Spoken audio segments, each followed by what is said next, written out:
Good evening সবাইকে। আজ হলো 28 জুলাই মঙ্গলবার।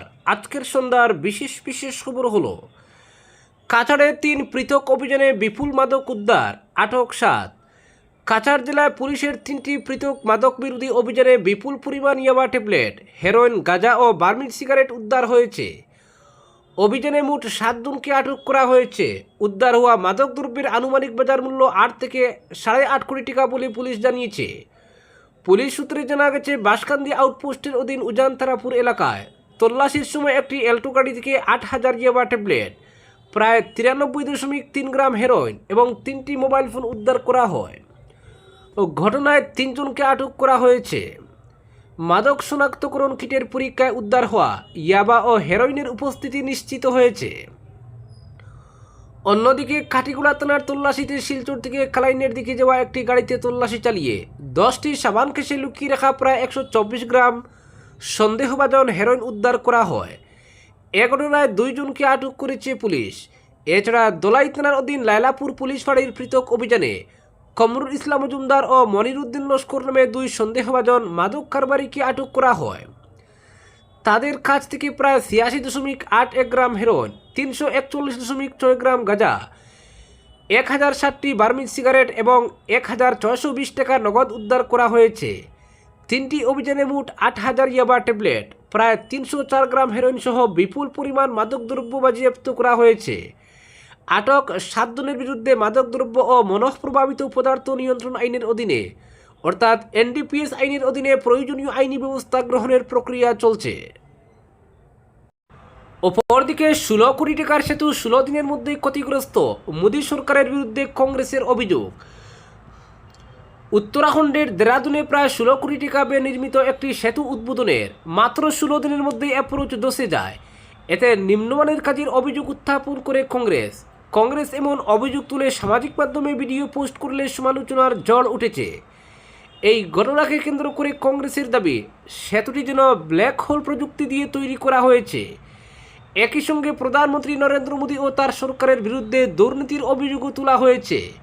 ওই বক্তব্যে আরও দাবি করা হয়েছে যে সরকারের মূল মনোযোগ উন্নয়নের পরিবর্তে দুর্নীতির দিকে এবং সাধারণ মানুষের জীবন জীবিকা ও নিরাপত্তা নিয়ে তাদের যথেষ্ট উদ্বেগ নেই। তবে এসব অভিযোগের বিষয়ে কেন্দ্র সরকার বা সংশ্লিষ্ট কর্তৃপক্ষের পক্ষ থেকে তাৎক্ষণিকভাবে কোনো প্রতিক্রিয়া পাওয়া যায়নি। অপরদিকে কাটিগুড়া বিধানসভা কেন্দ্রের অন্তর্গত কালাইন বিদ্যুৎ উপসংমণ্ডল কার্যালয় নির্মাণের জন্য ইতিমধ্যেই প্রয়োজনীয় জমি হিরাড়া ব্লক কার্যালয়ের পার্শ্ববর্তী জায়গায় বরাদ্দ করা হয়েছে এবং এই নির্মাণ কাজের জন্য 1,11,00,000 টাকার এস্টিমেট অনুমোদনের জন্য বিভাগীয় কার্যালয়ে প্রেরণ করা হয়েছে। এই তথ্য আসাম বিধানসভার প্রশ্নোত্তর পূর্বে জানিয়েছেন খুদ মুখ্যমন্ত্রী তথা বিদ্যুৎ পরিষেবা বিভাগের দায়িত্বপ্রাপ্ত ডক্টর হিমন্ত বিশ্ব শর্মা।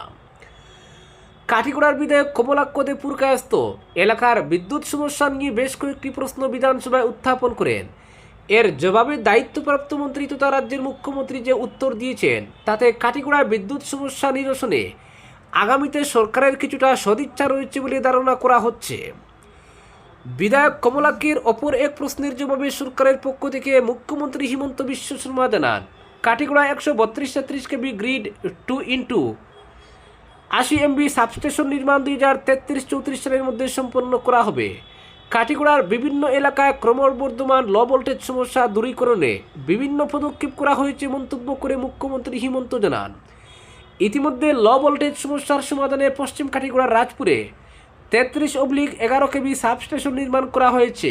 এতে পশ্চিম কাটিগড়ার 19টি গ্রাম সহ আন্তর্জাতিক ইন্দো বাংলা সীমান্তের 6টি বিএসএফ ক্যাম্পের সমস্যা নিরসন হয়েছে। বিশেষ করে পিক আওয়ারে এই এলাকার জনগণকে কালাইন সুন্দাউরা সাবস্টেশনের ওপর নির্ভর করতে হচ্ছে না।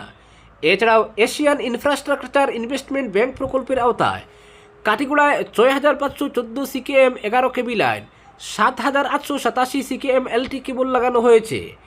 এছাড়াও 63 কেবিএ ক্ষমতা সম্পন্ন 14টি, 100 কেবিএ 8টি এবং 25 কেবিএ 2টি নতুন ট্রান্সফরমার স্থাপন করা হয়েছে। এছাড়াও আরসিডিএস প্রকল্পের আওতায় 29 সিকেএম লাইন সংস্থাপন করা হয়েছে। এছাড়াও কাটিগড়া এই প্রকল্পের আওতায় 48টি বিভিন্ন পাওয়ারের নতুন ট্রান্সফরমার ইতিমধ্যে চার্জ করা হয়েছে।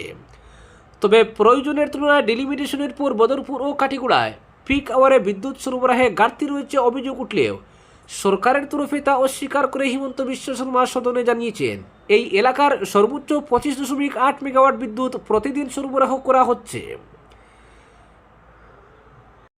অপরদিকে Shillong Silchar greenfield high-speed corridor প্রকল্পের কাজ এগিয়ে চলেছে, জমি অধিগ্রহণও চলছে, নির্মাণের সময় লাগবে 34 মাস। বিধানসভায় শিলচরের বিধায়ক ডক্টর রাজদীপ রায়ের উত্থাপিত এক প্রশ্নের লিখিত জবাবে মুখ্যমন্ত্রী তথা পূর্তমন্ত্রী ডক্টর হিমন্ত বিশ্ব শর্মা এই তথ্য দেন। প্রকল্পটির বর্তমান অগ্রগতি সম্পর্কে বিস্তারিত তথ্য দিতে গিয়ে মুখ্যমন্ত্রী জানান, national highway and infrastructure development corporation লিমিটেডের শিলং আঞ্চলিক কার্যালয়ের তত্ত্বাবধানে প্রকল্পটির বাস্তবায়ন করা হচ্ছে। পুরো করিডোরটিকে 4টি প্যাকেজে ভাগ করে দরপত্র আহ্বান করা হয়েছে। এর মধ্যে প্রথম ও দ্বিতীয় প্যাকেজের দরপত্র ইতিমধ্যেই খোলা হয়েছে এবং সেগুলোর মূল্যায়নের কাজ চলছে। তৃতীয় ও চতুর্থ প্যাকেজের দরপত্র জমা দেওয়ার নির্ধারিত সময় শেষ হওয়ার পর আগামী 15 দিনের মধ্যে সেগুলো খোলা হবে। মুখ্যমন্ত্রীর বক্তব্য অনুযায়ী প্রকল্পের কাজ আনুষ্ঠানিকভাবে শুরু হওয়ার পর নির্মাণ শেষ করতে মোট 34 মাস সময় লাগবে। কাছাড় জেলায় জমি অধিগ্রহণের বর্তমান অবস্থার বিষয়ে তিনি জানিয়েছেন, অধিগ্রহণের কাজ চলছে। প্রকল্পটি সম্পূর্ণ হলে গুয়াহাটি ও শিলচরের মধ্যে যাতায়াতের সময় উল্লেখযোগ্যভাবে কমে আসবে। পাশাপাশি সড়ক পথে যাতায়াত হবে আরও দ্রুত, নিরাপদ ও আরামদায়ক। এছাড়া পণ্য পরিবহনের দক্ষতা বাড়বে, এর ফলে পরিবহন ব্যয় কমবে, যার ইতিবাচক প্রভাব পড়বে বিভিন্ন পণ্যের দামের উপর। সরকারের মতে এই করিডোর চালু হলে বরাক উপত্যকার বাণিজ্য, যোগাযোগ ও সামগ্রিক অর্থনৈতিক উন্নয়নে নতুন গতির সঞ্চার হবে। অপরদিকে 52 চা বাগানের বিরুদ্ধে আইনি ব্যবস্থা, পিএফ বকেয়া, 53 আধিকারিকের বিরুদ্ধে মামলা, 42 বাগানের সম্পত্তি ক্রোক। শ্রমিকদের ভবিষ্যনিধির টাকা সময় মতো জমা না দেওয়ার অভিযোগে রাজ্যের 52টি চা বাগানের বিরুদ্ধে আইনি ব্যবস্থা নেওয়া হয়েছে। সংশ্লিষ্ট বাগানগুলির 53 জন আধিকারিকের বিরুদ্ধে এফআইআরও দায়ের করা হয়েছে। আসাম বিধানসভা কংগ্রেস বিধায়ক আব্দুর রহিম আহমেদের প্রশ্নের লিখিত জবাবে এই তথ্য জানিয়েছেন চা জনজাতি ও আদিবাসী কল্যাণ মন্ত্রী রামেশ্বর তেলী। মন্ত্রী জানান, রাজ্যে নথিভুক্ত মোট 1291টি চা বাগান ও কারখানার মধ্যে 190টির পরিচালন কর্তৃপক্ষ নির্ধারিত সময়ের মধ্যে শ্রমিকদের ভবিষ্যনিধির টাকা জমা দিতে ব্যর্থ হয়েছে। বকেয়া মেটানোর জন্য প্রথমে সংশ্লিষ্ট বাগান কর্তৃপক্ষকে ভবিষ্যনিধি দপ্তরের তরফে নোটিশ দেওয়া হয়। নির্দিষ্ট সময়ের মধ্যেও টাকা জমা না পড়লে আইন অনুযায়ী ব্যবস্থা নেওয়ার পাশাপাশি বকেয়া আদায়ের প্রক্রিয়া শুরু করা হয়। এই প্রক্রিয়ায় এখন পর্যন্ত 42টি চা বাগানের সম্পত্তি ক্রয় করা হয়েছে। তার মধ্যে 10টি বাগানের সম্পত্তি অনলাইনে প্রকাশ্য নিলামের মাধ্যমে বিক্রি করে বকেয়া টাকা আদায় করা হয়েছে বলে জানান রামেশ্বর তেলী। এছাড়া 14টি চা বাগানে রিসিভার নিয়োগ করে পরিচালনার কাজ চালানো হচ্ছে। 10টি বাগানের পরিচালনার দায়িত্ব পুনরায় সংশ্লিষ্ট কর্তৃপক্ষের হাতে ফিরিয়ে দেওয়া হয়েছে। 8টি বাগান সমস্ত বকেয়া মিটিয়ে দেওয়ায় তাদের সম্পত্তি ক্রয়ের নির্দেশ প্রত্যাহার করা হয়েছে। চা বাগানগুলিতে শ্রমিক ও তাদের পরিবারের স্বাস্থ্য এবং শিক্ষার সুযোগ সুবিধা নিয়েও প্রশ্ন করেছিলেন বিধায়ক। জবাবে মন্ত্রী জানান, প্ল্যান্টেশন লেবার অ্যাক্ট 1951 অধীনে আসামে মোট 860টি চা বাগান নথিভুক্ত রয়েছে। ওই বাগানগুলিতে শ্রমিক ও তাদের পরিবারের জন্য স্বাস্থ্য ও শিক্ষা পরিষেবা দেওয়ার ব্যবস্থা রয়েছে। সরকারি তথ্য অনুযায়ী চা বাগানগুলিতে বর্তমানে 272 জন স্থায়ী চিকিৎসক কর্মরত, পাশাপাশি 243 জন ভিজিটিং চিকিৎসক নির্দিষ্ট সময় অন্তর বাগানগুলিতে চিকিৎসা পরিষেবা দিয়ে থাকেন। শিক্ষাক্ষেত্রে নথিভুক্ত চা বাগানগুলিতে মোট 2329টি প্রাথমিক বিদ্যালয় রয়েছে। তবে ওই বিদ্যালয়গুলিতে শিক্ষকের সংখ্যা 1825, অর্থাৎ বিদ্যালয়ের সংখ্যার তুলনায় শিক্ষক কম থাকার বিষয়টি সরকারি পরিসংখ্যানে স্পষ্ট হয়েছে। এছাড়া চা বাগান এলাকায় 224টি মধ্য ইংরাজি বিদ্যালয়ে 194 জন শিক্ষক কর্মরত রয়েছেন।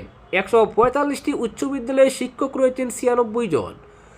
অন্যদিকে 69টি উচ্চতর মাধ্যমিক বিদ্যালয়ের জন্য মাত্র 50 জন শিক্ষক রয়েছেন বলে লিখিত জবাবে উল্লেখ করা হয়েছে। মন্ত্রী আরও জানান, চা বাগানগুলির 5 কিলোমিটারের মধ্যে মোট 120টি মহাবিদ্যালয় রয়েছে। ওই মহাবিদ্যালয়গুলিতে 3439 জন শিক্ষক কর্মরত রয়েছেন। তবে বিদ্যালয়গুলিতে শিক্ষক ঘাটতি পূরণ অথবা বকেয়া ভবিষ্যনিধির টাকা আদায়ে নির্দিষ্ট সময়সীমা সম্পর্কে লিখিত জবাবে বিস্তারিত কিছু জানানো হয়নি। আজকের বিশেষ সংবাদ এখানেই সমাপ্ত।